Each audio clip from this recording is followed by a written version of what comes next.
ಬಹಳ ಮಜವಾಗಿರುವಂಥ ಈ ಬಜೆಟ್ನ ಒಂದಿಷ್ಟು ಸಾರಾಂಶಗಳನ್ನು ನೋಡಿಕೊಂಡು ತದನಂತರ ಬರೋಣ. ಗ್ಯಾರಂಟಿ ಮೇಲಷ್ಟೇ ಇವರ ಗಾಡಿ ಓಡ್ತಾ ಇದೆ ಎಂದವರಿಗೆ ಉತ್ತರವನ್ನ ಕೊಡೋಕೆ ಸಿದ್ದರಾಮಯ್ಯನವರ ಬಜೆಟ್ ಮೂಲಕ ಅಹಿಂದ ಬಸ್ ಅನ್ನ ಏರಿರೋದಂತೂ ಸ್ಪಷ್ಟವಾಗಿದೆ. ಗ್ಯಾರಂಟಿ ಬಿಟ್ಟು ಅಭಿವೃದ್ಧಿ ಕಡೆನೂ ನಾನು ಹೋಗಬಹುದು ಅಂತ ತೋರಿಸಿಕೊಳ್ಳುವಂತ ಪ್ರಯತ್ನವನ್ನಂತೂ ಮಾಡಿದ್ದಾರೆ. ಅಹಿಂದ ಜೊತೆಗೆ ಅಭಿವೃದ್ಧಿ ಮಂತ್ರವನ್ನ ಜಪಿಸಿದ್ದಾರೆ. ದಾಖಲೆಯ 16ನೇ ಬಜೆಟ್ನಲ್ಲಿ ಸಿಎಂ ಸಿದ್ದರಾಮಯ್ಯನವರು ಅಹಿಂದ ಅಂತಾನೆ ಅದ್ಯಾಕೋ ಏನು ಮುಸ್ಲಿಮರ ಬಗ್ಗೆ ತುಸು ಹೆಚ್ಚು ಪ್ರೀತಿಯನ್ನ ತೋರಿದಂಗೆ ಕಾಣಿಸ್ತಾ ಇದೆ. ಮಂಡಿ ನೋವಿನ ಕಾರಣಕ್ಕಾಗಿ ಇದೇ ಮೊದಲ ಬಾರಿಗೆ ಅವರು ಕುಳಿತು ಬಜೆಟ್ ಅನ್ನು ಮಂಡಿಸಿದ್ದು ವಿಶೇಷ. ಅವರ 16 ಬಜೆಟ್ ಮಂಡನೆಯಲ್ಲಿ 16ನೇ ಬಜೆಟೇ ಕುಳಿತುಕೊಂಡು ಬಜೆಟ್ ಮಂಡನೆ ಮಾಡಿದ್ದು. ಸುಮಾರು 3 ಗಂಟೆ 25 ನಿಮಿಷ ಬಜೆಟ್ ಅನ್ನ ಸಿಎಂ ಸಿದ್ದರಾಮಯ್ಯನವರು ಓದಿದ್ರು. ಗ್ಯಾರಂಟಿಗಳಿಗೆ ವಾರಂಟಿ ಇದೆ ಅನ್ನೋದನ್ನ ಒತ್ತಿ ಹೇಳಿದ್ರು. ನಿರೀಕ್ಷೆಯಂತೆ ಬಜೆಟ್ ಗಾತ್ರ ಇದೇ ಮೊದಲ ಬಾರಿಗೆ 4 ಲಕ್ಷ ಕೋಟಿ ದಾಟಿದೆ. ಅವರ ಮೊದಲ ಬಜೆಟ್ ಮಂಡಿಸಿರೋದು 1995-96ರಲ್ಲಿ 10,859 ಕೋಟಿಯ ಬಜೆಟ್ ಅನ್ನು ಅವರು ಮಂಡಿಸಿದ್ರು. ಅಲ್ಲಿಂದ 4,09,000 ಕೋಟಿಯನ್ನ ಬಜೆಟ್ ಗಾತ್ರವನ್ನು ಓದು ಪರಿಸ್ಥಿತಿ ಬಂದಿದ್ದಾರೆ. ಆಗ ಸಾಲ, ಆಮೇಲೆ ಬರೋಣ. ಸಾಲದ ಪ್ರಮಾಣವೂ ಕೂಡ ಈಗ ಏರಿಕೆಯಾಗಿದೆ. ದೊಡ್ಡ ಮಟ್ಟದ ತೆರಿಗೆ ಹೊರೆಯನ್ನು ನೇರವಾಗಿ ಹಾಕದಿದ್ರೂ ಕೂಡ ಭವಿಷ್ಯದಲ್ಲಿ ಟ್ಯಾಕ್ಸ್ ಹೆಚ್ಚಳ ಮಾಡಲ್ಲ ಅನ್ನುವಂಥ ಗ್ಯಾರಂಟಿಯನ್ನೂ ಕೂಡ ಸಿದ್ದರಾಮಯ್ಯನವರು ಕೊಡಲಿಲ್ಲ. ಆನೆಯನ್ನೇರಿಕೊಂಡು ಹೋದಿರಿ ನೀವು, ಕುದುರೆಯನ್ನೇರಿಕೊಂಡು ಹೋದಿರಿ ನೀವು, ಕುಂಕುಮ ಕಸ್ತೂರಿಯ ಪೋಸಿಕೊಂಡು ಹೋದಿರಿ ಅಣ್ಣ, ಸತ್ಯದ ನಿಲುವನ್ನರಿಯದೆ ಹೋದಿರಲ್ಲ ಅಂತ ಬಸವಣ್ಣವರ ವಚನದ ಮೂಲಕ ವಿಪಕ್ಷಗಳಿಗೆ ಟಕ್ಕರ್ ಕೊಡೋ ಕೆಲಸವನ್ನ ಮಾನ್ಯ ಮುಖ್ಯಮಂತ್ರಿಗಳು ಮಾಡಿದ್ರು. ಸಾಲದ ಕೂಪಕ್ಕೆ ರಾಜ್ಯವನ್ನ ತಳ್ಳಿದ್ದಾರೆ ಅಂತ ವಿಪಕ್ಷಗಳು ಸಹಜವಾಗಿ ಟೀಕಿಸಿದೆ. ಆನೆಯನ್ನೇರಿಕೊಂಡು ಓದಿರೆ ನೀವು, ಕುದುರೆಯನ್ನೇರಿಕೊಂಡು ಓದಿರೆ ನೀವು, ಕುಂಕುಮ ಕಸ್ತೂರಿಯ ಪೂಸಿಕೊಂಡು ಓದಿರೆ ಅಣ್ಣ, ಸತ್ಯದ ನಿಲುವನ್ನರಿಯದೆ ಓದಿರಲ್ಲ. ವಿಶ್ವಗುರು ಸಾಂಸ್ಕೃತಿಕ ನಾಯಕ ಬಸವಣ್ಣ.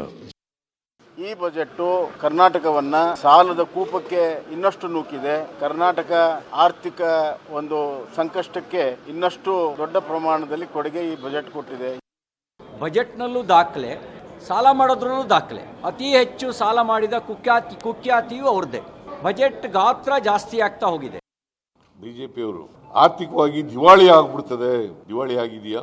ದಿವಾಳಿ ಅನ್ನೋದಕ್ಕೆ ಪದ ಅರ್ಥ ಗೊತ್ತಾ ಅವ್ರಿಗೆ? ನಾವು ಆರ್ಥಿಕವಾಗಿ ಸದೃಢವಾಗಿದ್ದೀವಿ.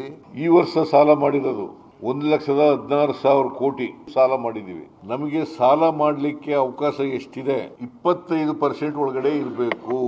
ನಾವು 24.91% ನಲ್ಲೇ ಸಾಲ ಮಾಡಿದ್ದೀವಿ.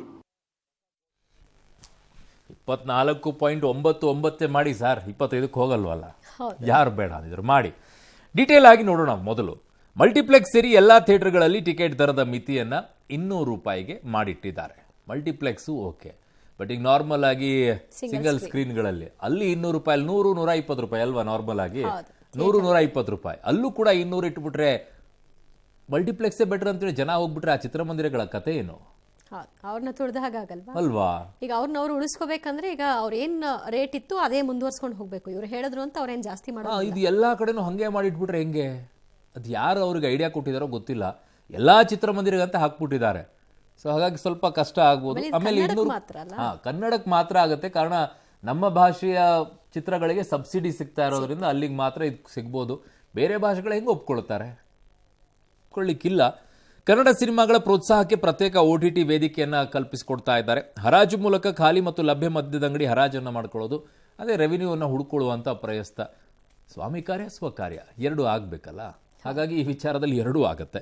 ಪ್ರೀಮಿಯಂ ಮದ್ಯ ಬೆಲೆಗಳ ಪರಿಷ್ಕರಣೆ ಸುಳಿವು ಇನ್ನೇನಿದೆ, ದಾರಿ ನಿಮ್ಮ ಹತ್ರ ಬೇರೆ ಇಲ್ಲ. ಕಾರಣ ಬೇರೆ ಎಲ್ಲಾದರೂ ಒಂದು ರೆವಿನ್ಯೂ ಜನರೇಟ್ ಮಾಡಬೇಕು, ನಾನು ಇನ್ವೆಸ್ಟ್ಮೆಂಟ್ ಮಾಡಿಬಿಟ್ಟು ಅಲ್ಲಿಂದ ಬರಬೇಕು, ಆದಾಯವನ್ನು ಹುಡುಕುವಂಥ ಪ್ರಯತ್ನ ಇಡೀ ಬಜೆಟ್ ಕಾಪಿಯಲ್ಲಿ ಎಲ್ಲಾದರೂ ತೋರಿಸಿ ನನಗೆ.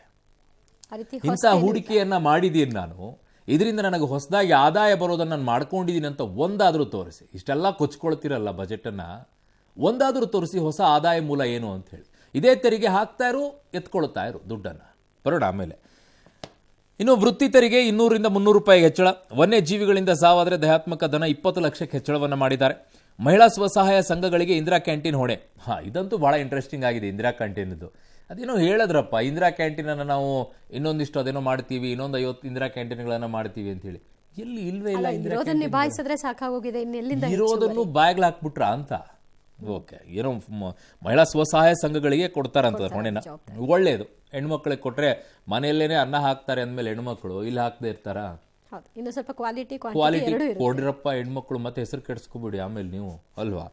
ಇನ್ನು 75 ವರ್ಷ ಮೇಲ್ಪಟ್ಟ ಹಿರಿಯ ನಾಗರಿಕರಿಗೂ ಕೂಡ ಅನ್ನ ಸುವಿಧಾ ಯೋಜನೆ ಒಳ್ಳೆಯದೆ. ಅರ್ಚಕರ ವಾರ್ಷಿಕ ತಸ್ತಿಕ ಮೊತ್ತ 60,000 ರೂಪಾಯಿ ಇತ್ತು, ಅದನ್ನು 72,000 ರೂಪಾಯಿಗೆ ಏರಿಕೆ ಮಾಡಿದ್ದಾರೆ. ನಕ್ಸಲ್ ಪೀಡಿತ ಪ್ರದೇಶಗಳಿಗೆ 10 ಕೋಟಿ ವಿಶೇಷ ಪ್ಯಾಕೇಜ್ ಕೊಟ್ಟಿದ್ದಾರೆ. ಅದ್ರ ಜೊತೆಗೆ ನಕ್ಸಲ್ ಮುಕ್ತ ರಾಜ್ಯ ಅಂತ ಘೋಷಣೆ ಮಾಡಿಕೊಂಡ್ರು. ಇರುವಂತ 5-6 ಜನ ಇದರಲ್ಲೆಲ್ಲ ವಾಪಸ್ ಬಂದ ನಂತರ, ಹಾಗಾಗಿ ಅಲ್ಲಿ ನಕ್ಸಲ್ ನಿಗ್ರಹ ಪಡೆ ಅದರ ಅವಶ್ಯಕತೆ ಇಲ್ಲ ಅಂತ ಹೇಳ್ಬಿಟ್ಟು ANF ಅನ್ನ ವಿಸರ್ಜಿಸಿ ಬಿಟ್ಬಿಟ್ಟಿದ್ದಾರೆ.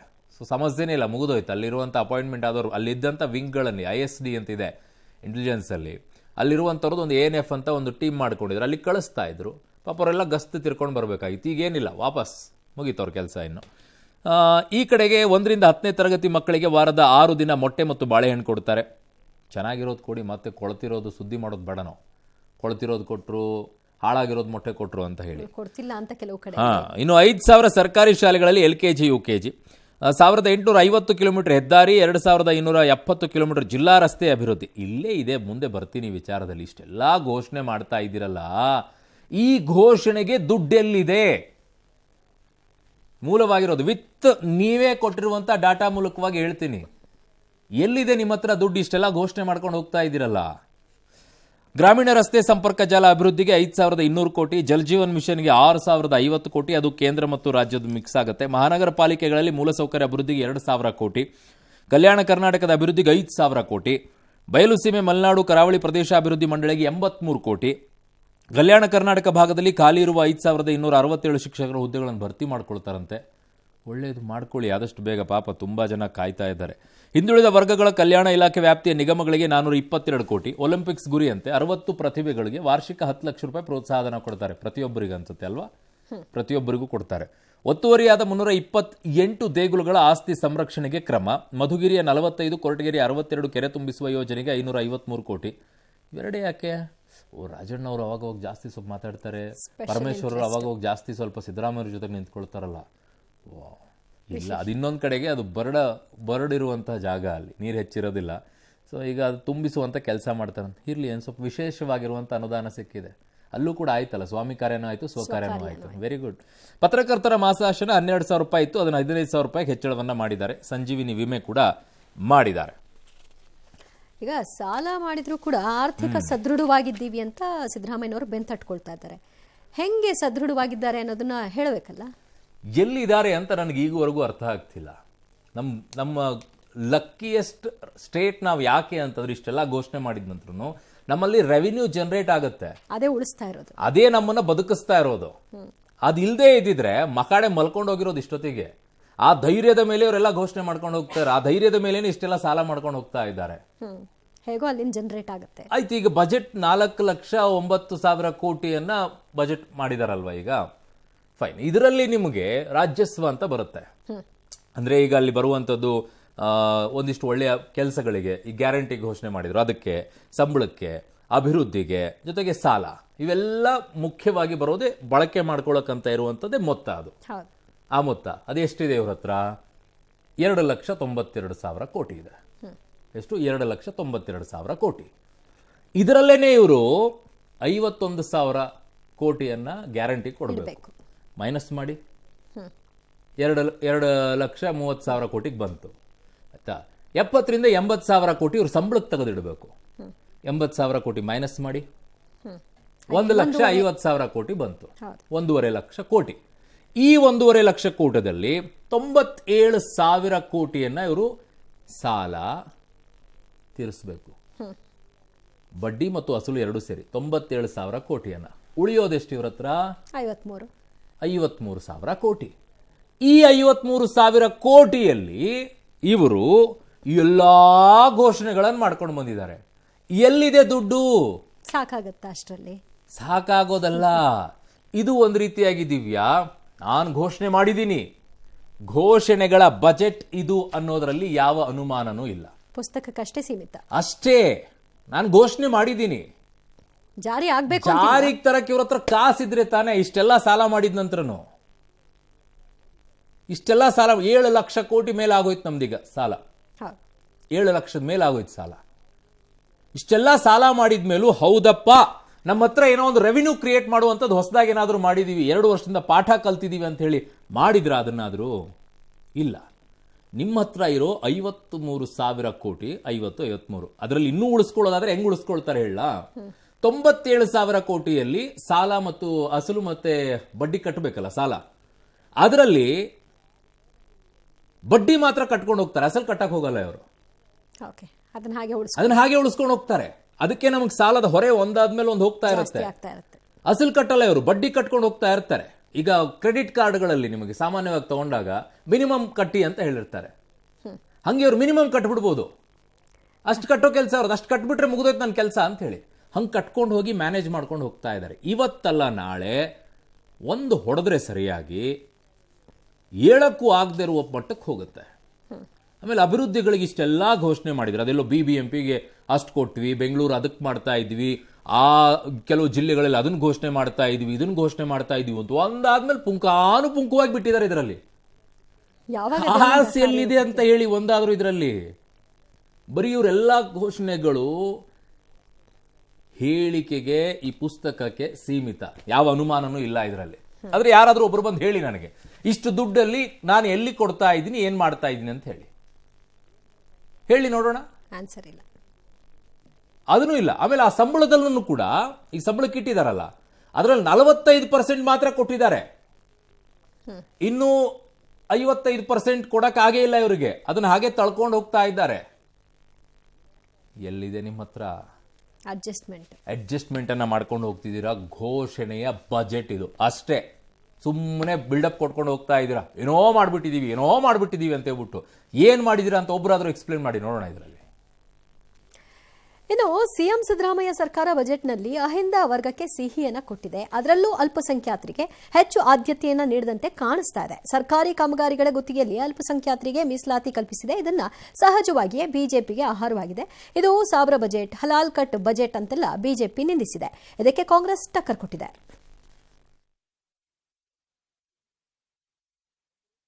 ಸಾಬರ್ ಬಡ್ಜೆಟ್ ಇದರಲ್ಲಿ ಯಾವುದೇ ರೀತಿಯಾದಂತ ಹೊಸತನ ಇಲ್ಲದೆ ಇರತಕ್ಕಂತ ಜನ ವಿರೋಧಿ ಕಾಟಾಚಾರದ ಬಡ್ಜೆಟ್, ಒಂದು ರೀತಿ ಮುಸ್ಲಿಮರನ್ನ ಓಲೈಕೆ ಮಾಡುವ ಮುಸ್ಲಿಮರ ಬಡ್ಜೆಟ್. ಮುಸ್ಲಿಂ ಸಮುದಾಯಕ್ಕೆ ಮೀಸಲಾತಿ ಕೊಡುವಂತ ಪ್ರಪೋಸಲ್ ಅನ್ನು ಇಟ್ಟಿದ್ದಾರೆ ಇದರಲ್ಲಿ, ಗುತ್ತಿಗೆಯಲ್ಲಿ ಮತ್ತು ಬೇರೆ ಬೇರೆ ಇದು ಸಂಪೂರ್ಣವಾಗಿ ಸಂವಿಧಾನದ ವಿರೋಧ ಇರುವಂತ ಕೆಲಸ ಬಜೆಟ್ ಮೂಲಕ ಅವರು ಮಾಡ್ತಿದ್ದಾರೆ. ಇದು ಜಮೀರ್ ಅಹ್ಮದ್ ಸಾಬರ್ ಬಜೆಟ್, ಪಾಕಿಸ್ತಾನ ಬಜೆಟ್. ಧರ್ಮಾಧಾರಿತ ಮೀಸಲಾತಿ ಕೊಡ್ಲಿಕ್ಕೆ, ಇಡೀ ಮುಸ್ಲಿಂ ಅಥವಾ ಇಸ್ಲಾಂ ಹೆಸರಲ್ಲೇ ಕೊಡ್ಲಿಕ್ಕೆ ಯಾವುದೇ ರೀತಿಯ ಅವಕಾಶ ಇಲ್ಲ. ಅದನ್ನು ಚಾಲೆಂಜ್ ಮಾಡ್ತೀವಿ. ಕೇವಲ ಅಲ್ಪಸಂಖ್ಯಾತರ ತುಷ್ಟೀಕರಣಕ್ಕಾಗಿ 6 ಪೇಜ್ಗಳನ್ನ ಮೀಸಲಿಟ್ಟಾರೆ ಮುಖ್ಯಮಂತ್ರಿಗಳು. ಇದೊಂದು ಪವಿತ್ರ ರಂಜಾನ್ ತಿಂಗಳಲ್ಲಿ ಇದೊಂದು ರಂಜಾನ್ ಬಜೆಟ್. ಅದು ಸರಿಯಾಗಿ ನಾನು ನೋಡಿಲ್ಲ, ಬಟ್ ಅದನ್ನ ಚೆಕ್ ಮಾಡ್ತೀನಿ. ಇಲ್ಲ, ಅದು ಧರ್ಮದಾರದಾದ್ಮೇಲೆ ಕೊಡಬಾರ್ದು. ನನ್ನ ಅನಿಸಿಕೆ ವೈಯಕ್ತಿಕವಾಗಿ ಫರ್ದರ್ ಡಿವೈಡ್ ಮಾಡಬಾರ್ದು, ಒಟ್ಟಿಗೆ ತರಬೇಕು.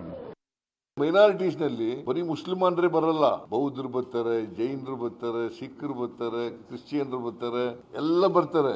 ಈ ಬಜೆಟ್ ಹಲಾಲ್ ಬಜೆಟ್. ಯಾಕಂತಂದ್ರೆ ಅವ್ರ ಮನಸ್ಸಿನಲ್ಲಿ ಇರ್ತಕ್ಕಂಥದ್ದು ಭಾವನೆ ಇದೆಯಲ್ಲ, ಆ ಕೊಳಕು ಭಾವನೆ ವ್ಯಕ್ತ ಆಗ್ತದೆ. ಅಂದ್ರೆ ಎಲ್ಲರೂ ಏನು ಪಾಕಿಸ್ತಾನ ಮತ್ತು ಅಫ್ಘಾನಿಸ್ತಾನಿಂದ ಬಂದಿದಾರ, ಹಲಾಲ್ ಬಜೆಟ್ ಅಂತೆ ನಾಚಿಕೆ ಬರ್ಬೇಕು ಅವರಿಗೆ. ಕನ್ನಡಿಗರಿಗೆ ಪದೇ ಪದೇ ಮಾಡ್ತಾ ಇರುವಂತ ಅವಮಾನ ಇದು. ಈಗ ಮುಸ್ಲಿಂ ಜನಸಂಖ್ಯೆ ಎಷ್ಟಿರೋದು 14% ಇದೆ. ಈಗ ಬಜೆಟ್ ಎಷ್ಟು ಕೊಟ್ಟಿದ್ದಾರೆ? 4,09,000 ಬಜೆಟ್ ಕೊಟ್ಟಿದ್ದಾರೆ. ಪಾಪ್ಯುಲೇಷನ್ ಪ್ರಕಾರ ಕನಿಷ್ಠ 60,000 ಕೋಟಿ ಕೊಡಬೇಕು. ಎಷ್ಟು ಕೊಡ್ತಾ ಇರೋದು? 4,700 ಕೋಟಿ ಕೊಟ್ಟಿದ್ದಾರೆ. ನಾಚಿಕೆ ಆಗಬೇಕಾಗಿರೋದು ಕೆಲವರಿಗೆ. ದಲಿತರ ಕಲ್ಯಾಣಕ್ಕೋಸ್ಕರ ಇಟ್ಟಂತ ದುಡ್ಡನ್ನ ಇನ್ಯಾವುದಕ್ಕೋ ಬಳಕೆ ಮಾಡಿದ್ರಲ್ಲ, ದಲಿತರಿಗೆ ಉತ್ತರ ಕೊಡಕ್ ನಾಚಿಕೆ ಆಗಲ್ವಾ? ದಲಿತರಿಗೆ ಅದೇ ಹೆಸರನ್ನ ಇಟ್ಕೊಂಡು ಅದ್ರ ಮೇಲೆನೆ ನೀವೆಲ್ಲ ಪೊಸಿಷನ್ಗಳನ್ನ ತಗೊಳ್ತಿರಲ್ವಾ?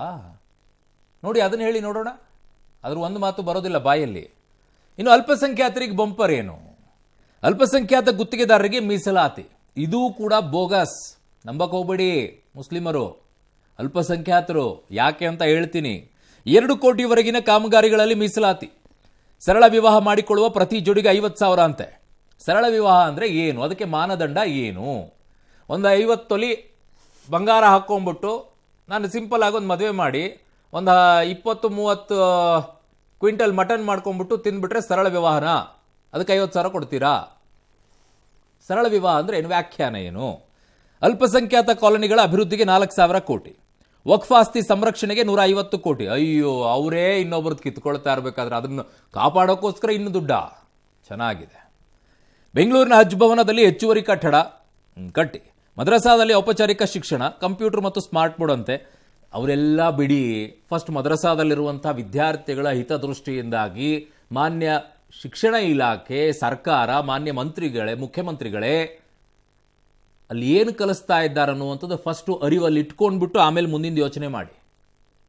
ಸೂರ್ಯ ಎಲ್ಲಿ ತಿರುಗ್ತಾನೆ, ಸೂರ್ಯನ ಸುತ್ತ ಏನು ತಿರುಗುತ್ತೆ, ಸೂರ್ಯನೇ ಎಲ್ಲ ಸುತ್ತು ತಿರುಗ್ತಾನೆ, ಅದೇ ಗೊತ್ತಿಲ್ಲ ಅವರಿಗೆ. ಯಾರು ಯಾವ ಸುತ್ತ ತಿರುಗುತ್ತೆ ಅಂತಲೇ ಗೊತ್ತಿಲ್ಲ. ಅಲ್ಲಿ ಭೂಮಿ ತಿರುಗುತ್ತಾ ಇಲ್ಲ ಅದು ಗೊತ್ತಿಲ್ಲ ಅವರಿಗೆ. ಅಲ್ಲಿ ಧರ್ಮ ಬಿಟ್ಟು ಇನ್ನೇನೂ ಬೋಧನೆ ಮಾಡಲ್ಲ. ನೇರವಾದಂಥ ಆರೋಪಗಳು ಮದ್ರಸಾ ಮೇಲೆ ಬರೋದಿದು. ಈ ನಿಟ್ಟಿನಲ್ಲಿ ಸರ್ಕಾರ ಏನಾದರೂ ಯೋಚನೆ ಮಾಡಿದೆಯಾ? ನಾನು ಮುಸ್ಲಿಂ ಅಂತ ಹೇಳ್ತಾ ಇಲ್ಲ, ಆ ವಿದ್ಯಾರ್ಥಿಗಳಿಗೆ ಅನ್ಯಾಯ ಆಗ್ತಾ ಇದೆ ಅಂತ ನಾನು ಹೇಳ್ತಾ ಇರೋದು. ನನಗೆ ಕಾಳಜಿ ಇರೋದು ಆ ವಿದ್ಯಾರ್ಥಿಗಳ ಬಗ್ಗೆ.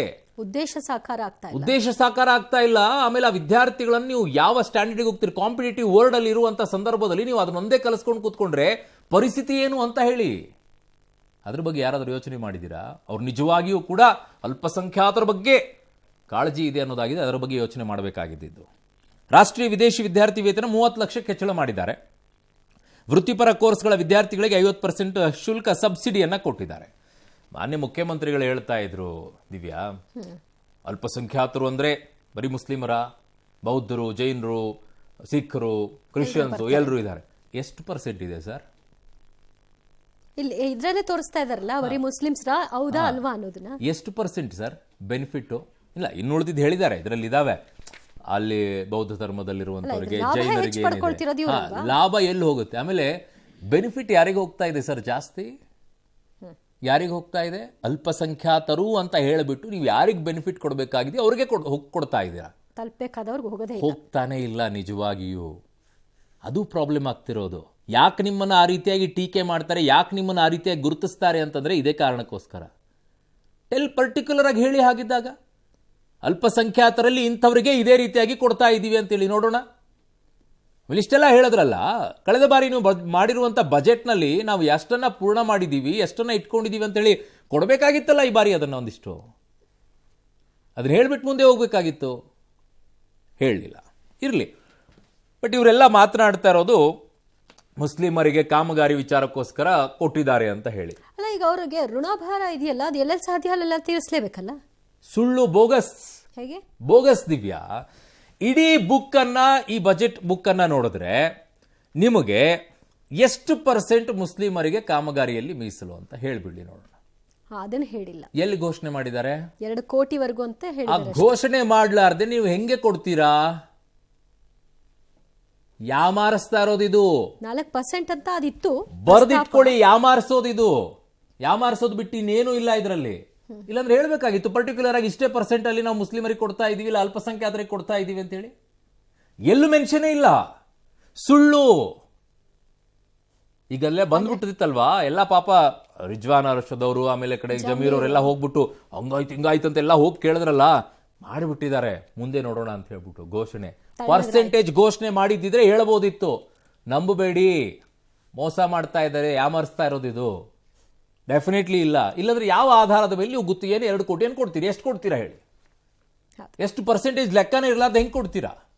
ಈಗ ಆಲ್ರೆಡಿ 43% ಇದೆ. ಅದು 24% SC ST ಗಿದೆ, ಹಿಂದುಳಿದವರಿಗೆ 15% ಇದೆ, 4% ಕ್ಯಾಟಗರಿ 1 ಅಲ್ಲಿ ಇದೆ.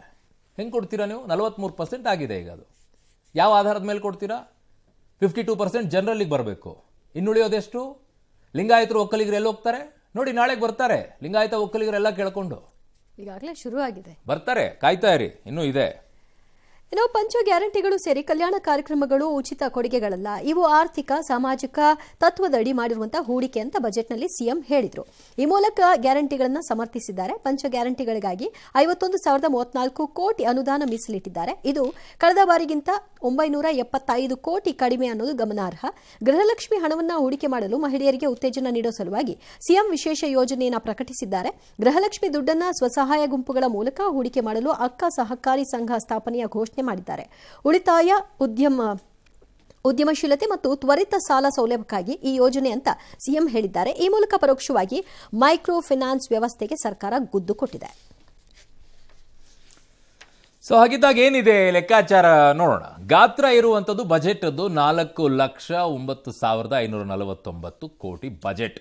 ಸಾಲ ಇರೋದು 1,16,000 ಕೋಟಿ. ಇದು ಸಾಲ ತಗೊಂಡಿರೋದು ಈಗ.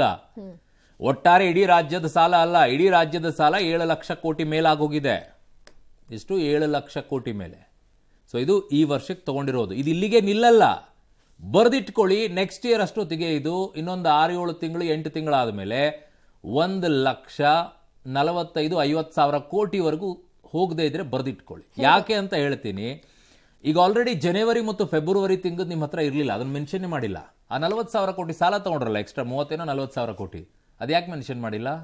ಹೆಚ್ಚುವರಿಯಾಗಿ ತಗೊಂಡಿರೋ ಸಾಲ ಎಲ್ಲಿದೆ? ಅದು ನಿಭಾಯಿಸಕ್ಕೆ ಆಗ್ಲಿಲ್ವಲ್ಲ. 30,000-40,000 ಕೋಟಿ ಹೆಚ್ಚುವರೆಗೆ ಬಂದಿದೆಯಲ್ಲ, ಅದೆಲ್ಲೋಯ್ತು? ಅದ್ಯಾಕೆ ಮೆನ್ಷನ್ ಇಲ್ಲ? ಓಕೆ, ಇದು ಒಂದು ಕಡೆಗೆ. ಆಮೇಲೆ ಕಳೆದ ಬಾರಿಗಿಂತ ಇವರು ಅಷ್ಟು ತಗೊಂಡಿದ್ದಾರೆ ಇಷ್ಟು ತಗೊಂಡಿದ್ದಾರೆ ಅಂತ ಹೇಳ್ತಾ ಇದ್ದಾರೆ. ಅದೆಲ್ಲ ಲೆಕ್ಕಾಚಾರಗಳನ್ನು ನಿಲ್ಲೋದಿಲ್ಲ. ಈಗ ನೋಡಿ, ಗೃಹಲಕ್ಷ್ಮಿ ವಿಚಾರಕ್ಕೆ ಬರೋಣ. ಏನು ಗೃಹಲಕ್ಷ್ಮಿ? ಇದು 28,608 ಕೋಟಿ, 40 ಲಕ್ಷ ಕಡಿಮೆ ಮಾಡ್ಕೊಂಡಿದ್ದಾರೆ. ಯಾಕೆ ಕಡಿಮೆ ಮಾಡಿಕೊಂಡ್ರು? ಆಮೇಲೆ ಶಕ್ತಿ ಯೋಜನೆಗೆ 5,300 ಕೋಟಿ, 285 ಕೋಟಿ ಜಾಸ್ತಿ ಮಾಡಿದ್ದಾರೆ. ಅದು ಇನ್ನೂ ಜಾಸ್ತಿ ಆಗತ್ತೆ. ಈ ಶಕ್ತಿ ಯೋಜನೆ ಅದೇ ಬಸ್ಸಲ್ಲಿ ಹೋಗುತ್ತಾನೆ ಇದು. ಈ ಶಕ್ತಿ ಯೋಜನೆಗೆ ಸಾರಿಗೆ ಇಲಾಖೆಗೆ ಏನು ಹೇಳ್ತಾರೆ ಅಂತಂದ್ರೆ, ಇದರಲ್ಲಿ ಹಳೇದನ್ನೇ ಬಾಕಿ ಇಟ್ಕೊಂಡಿದ್ರು. ಒಂದು 3-4 ಕೋಟಿ ಏನೋ ಬಾಕಿ ಇಟ್ಕೊಂಡಿದ್ದಾರೆ, ಅದನ್ನೇ ಕೊಟ್ಟಿಲ್ಲ. ಇನ್ನೂ 2,000 ಕೋಟಿಯನ್ನು ನೀವು ಹೆಚ್ಚುವರಿಯಾಗಿ ಸಾಲ ಮಾಡ್ಕೊಳ್ಬಹುದು ಅಂತ ಮೆನ್ಷನ್ ಮಾಡ್ತಾರೆ ಇದರಲ್ಲಿ. ಇಲಾಖೆಗಳಿಗೆ ಪರ್ಮಿಷನ್ ಕೊಡೋದು. ಕೆಲವು ಇಲಾಖೆಗಳಿಗೆ ಹಂಗೆ ಕೊಟ್ಟಿದ್ದಾರೆ. ಅದಕ್ಕೆ ಫೈನಾನ್ಸಿಯಲ್ ಡಿಪಾರ್ಟ್ಮೆಂಟ್ ಪರವಾನಿಗೆ ಕೊಡಬೇಕು. ಈಗ ಹಣಕಾಸು ಇಲಾಖೆ ಕೊಟ್ಟಿದೆ. 2,000 ಕೋಟಿಯನ್ನು ಮುಖ್ಯಮಂತ್ರಿಗಳೇ ಇರೋದ್ರಿಂದ 2,000 ಕೋಟಿಯನ್ನು ನೀವು ಆಚೆ ತಗೊಳ್ಳಿ ಅಂತ ಹೇಳಿದ್ದಾರೆ ಸಾಲವನ್ನು. ಇಲ್ಲಿ 285 ಕೋಟಿ ಹಳೇದು ಬಾಕಿ ಇದೆ. ಇನ್ನೂ ಏನಿದೆಯೋ ಆ ಪಾಪ BMTC ಅವರು KSRTC ಅವರು ನಮ್ಮ ಸಂಬಳ ಜಾಸ್ತಿ ಮಾಡ್ರಪ್ಪ, ನಮ್ಮ ಸಂಬಳ ಜಾಸ್ತಿ ಮಾಡಿ ನಮ್ದು ಬಾಕಿ ಉಳಿಸ್ಕೊಂಡಿರೋದು ಒಂದು 38 ತಿಂಗಳದ್ದು ಏನೋ ಹಂಗೆ ಉಳಿಸ್ಕೊಂಡಿದ್ದೀರಾ, ಕೊಡಿ ಅಂತಂದ್ರೆ ದಾದ್ ಪಿರಿಯೋದಿಲ್ಲ ಅವ್ರಿಗೆ. ಅವ್ರ ಸಂಬಳನೂ ಜಾಸ್ತಿ ಇಲ್ಲ, ದುಡಿತಾ ಇರ್ಬೇಕು ಅವು. ಇಲ್ಲಿ ನೋಡಿದ್ರೆ ಜಾಸ್ತಿ. ಇನ್ನು ಗೃಹ ಜ್ಯೋತಿಗೆ 10,100 ಕೋಟಿ, 443 ಕೋಟಿ ಜಾಸ್ತಿ. ಈಗ ಬರೆದಿಟ್ಕೊಳ್ಳಿ, ಈ ಗೃಹ ಜ್ಯೋತಿದು ರಾಯಚೂರಲ್ಲಿ ಸಮಸ್ಯೆ ಆಗಿದೆ, ಇನ್ನೂ ವಿದ್ಯುತ್ ಸಮಸ್ಯೆ ಆಗುತ್ತೆ ಈ ಇದರಲ್ಲಿ ಬೇಸಿಗೆಯಲ್ಲಿ. ಖರೀದಿ ಮಾಡಬೇಕು. ಆಮೇಲೆ ಕಳೆದ ಬಾರಿ ಇದೆ ಮೋಸ್ಟ್ಲಿ ಒಂದು 5,000-6,000 ಕೋಟಿ ಬಾಕಿ ಉಳಿಸ್ಕೊಂಡಿದ್ದೀರಾ ವಿದ್ಯುತ್ ಖರೀದಿ ಮಾಡಿದವ್ರ ಕಡೆಯಿಂದ. ಆ ದುಡ್ಡು ಕೊಡಬೇಕು. ಅದನ್ನೇನು ಮಾಡ್ತೀರೋ? ಅನ್ನಭಾಗ್ಯದ್ದು 6,424 ಕೋಟಿ, 1,653 ಕೋಟಿ ಕಮ್ಮಿ ಅಂತಿದ್ದಾರೆ. ಯಾಕೆ ಅಂತಂದ್ರೆ ಕಾಸೆ ಕೊಟ್ಟಿಲ್ಲ ಒಂದು 2-3 ತಿಂಗಳಿಂದ. ಅಕ್ಕಿ ಕೊಡ್ತಾರಂತ. ಈಗ ಆ ಅಕ್ಕಿ ಕೊಡೋದ್ರಲ್ಲಿ 1,000 ಕೋಟಿ ಕಡಿಮೆ ಆಗತ್ತೆ, ಅದು ಉಳಿಯತ್ತೆ. ಆ ಲೆಕ್ಕಾಚಾರ ಅಲ್ಲಿದೆ. ಬಟ್ ಈಗ ಬಾಕಿ 2-3 ತಿಂಗಳದ್ದು ಏನು ಲೆಕ್ಕ? ಅದನ್ನ ಕಾಸು ಕೊಡ್ತೀರಾ ಇಲ್ಲ ಅದನ್ನ ಮ್ಯಾನೇಜ್ ಮಾಡ್ಬಿಟ್ಟು ಹಂಗೆ ಬಿಟ್ಬಿಡ್ತೀರಾ ಯಾಮರ್ಸ್ಕೊಂಡು? ಕೊಡ್ಲೇಬೇಕಲ್ಲ. ಎಲ್ಲಿ ಕೊಡ್ತಾರೆ ನೋಡ್ತಾರೆ, ಯಾಮರ್ಸ್ಕೊಂಡೇ ಹೋಗ್ತಾರೆ. ಯುವ ನಿಧಿ 600 ಕೋಟಿ, ಅದಂತೂ ಲೆಕ್ಕಕ್ಕೆ ಸಿಗ್ತಾ ಇಲ್ಲಪ್ಪ. ಅದು ಏನು ಎತ್ತ ಯುವ ನಿಧಿ ಎಲ್ಲೋಯ್ತು? ಈ 4 ಮಾತ್ರ ಚೆನ್ನಾಗಿ ಕಾಣಿಸ್ತಾ ಇದೆ. ಈ ಯುವ ನಿಧಿ ಮಾತ್ರ ಅದು ಏನು ಸ್ವಾಮಿ ಕಾರ್ಯ ಸ್ವಕಾರ್ಯ ಹಂಗೇನಾದರೂ ಆಗ್ತಾ ಇದೆಯಾ? ಅದರಲ್ಲಿ ಏನೋ ಅನುಮಾನ ಬರ್ತಾ ಇದೆಯಪ್ಪ ನನಗೆ. ಆಮೇಲೆ ಈ ಗ್ಯಾರಂಟಿಗಳಿಗೆ ನನಗೆ ಬಹಳ ವಿಚಿತ್ರವಾಗಿ ಅನಿಸ್ತಾ ಇರೋದು, ಮೊದಲನೇ ವರ್ಷ 57,000 ಕೋಟಿಯನ್ನು ಮೀಸಲಿಟ್ರು, 2ನೇ ವರ್ಷ 52,000 ಕೋಟಿಯನ್ನು ಮೀಸಲಿಟ್ರು, 3ನೇ ವರ್ಷ 51,000 ಕೋಟಿಯನ್ನು ಮೀಸಲಿಟ್ರು. ಕಡಿಮೆ ಆಗ್ತಾ ಬರ್ತಾ ಇದೆ. ಏನಕ್ಕೆ ನಂಗೆ ಅರ್ಥ ಆಗ್ತಿಲ್ಲ. ಇವರು ಯಾಕೆ ಕಡಿಮೆ ಆಗ್ತಾ ಇದೆ? ಅದು ಏನೋ ಮಿಸ್ ಹೊಡಿತಾ ಇದೆ ಅಲ್ಲಿ. 57,000 ಕೋಟಿ ಇದ್ದಿದ್ದನ್ನ 51,000 ತಂದು 5,000 ಕೋಟಿ ಕಡಿಮೆ ಆಗೋಗ್ಬಿಟ್ಟಿದೆ. ಎಲ್ಲಾದರೂ ಕಡಿಮೆ ಮಾಡಿದ್ದೀರಾ? ಈ ಕಡಿಮೆ ಮಾಡಿರೋ ಪರಿಣಾಮ ಏನಾಗುತ್ತೆ ಗೊತ್ತಾ? ಈ ವರ್ಷದಲ್ಲಿ ಈ 2 ತಿಂಗಳು 3 ತಿಂಗಳು ಗ್ಯಾಪ್ ಆಗುತ್ತೆ ಅಲ್ಲ, 2 ತಿಂಗಳು ಆ ಸಮಸ್ಯೆ ಉಂಟಾಗುತ್ತೆ. ನೋಡ್ತಾ ಇರಿ ಏನಾಗುತ್ತೆ ಅಂತ ಹೇಳಿ.